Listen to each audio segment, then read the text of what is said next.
Bilangan pasal 34. Batas-batas tanah Kanaan.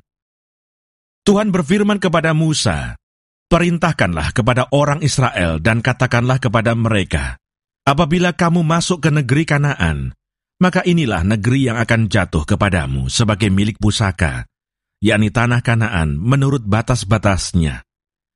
Adapun sisi selatanmu, ialah dari padang gurun Zin menyusur Edom. Maka batas selatanmu mulai dari ujung Laut Asin di sebelah timur. Lalu batasmu membelok di selatan pendakian Akrabim, terus ke Zin dan berakhir di sebelah selatan Kades Barnea. Sesudah itu ia mencapai Hasar Adar, dan terus ke Asmon.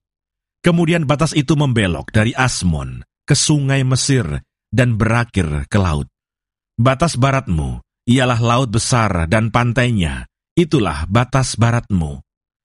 Inilah batas utaramu, mulai dari laut besar, haruslah kamu buat tanda batas ke Gunung Hor. Dari Gunung Hor, harus kamu buat tanda batas ke jalan yang menuju ke Hamat. Lalu batas itu mencapai Sedat. Kemudian batas itu mencapai Sifron dan berakhir di Hasar Enan. Itulah batas utaramu. Sebagai batasmu di sebelah timur, haruslah kamu membuat tanda batas dari Hasar Enan ke Sefam. Dari Sefam, batas itu turun ke Riblah, di sebelah timur Ain. Kemudian batas itu turun lagi dan mencapai tebing Danau Kineret di sebelah timur. Lalu batas itu turun ke sungai Yordan dan berakhir di Laut Asin.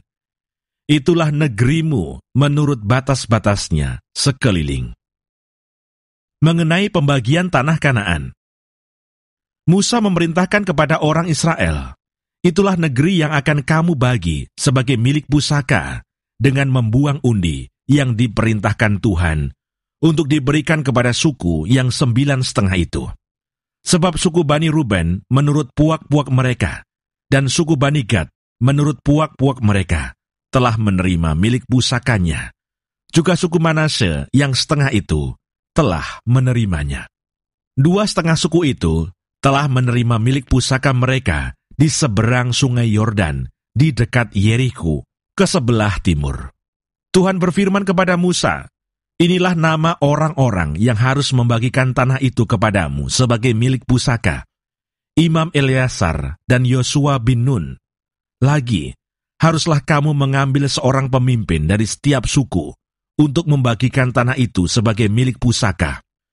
Inilah nama orang-orang itu: dari suku Yehuda, Kaleb bin Yefune; dari suku Bani Simeon, Samuel bin Amihud; dari suku Benyamin, Elidad bin Kislon; dari suku Bani Dan, seorang pemimpin, Buki bin Yogli; dari anak-anak Yusuf, yakni dari suku Bani Manasye, seorang pemimpin, Haniel bin Efod; dan dari suku Bani Efraim, seorang pemimpin, Kemuel bin Siftan; dari suku Bani Sebulon, seorang pemimpin, Elisafan bin Parnah; dari suku Bani Isakar, seorang pemimpin, Paltiel bin Azan; dari suku Bani Aser, seorang pemimpin, Ahihud bin Selomi; dari suku Bani Naftali, seorang pemimpin, Pedael bin Amihud.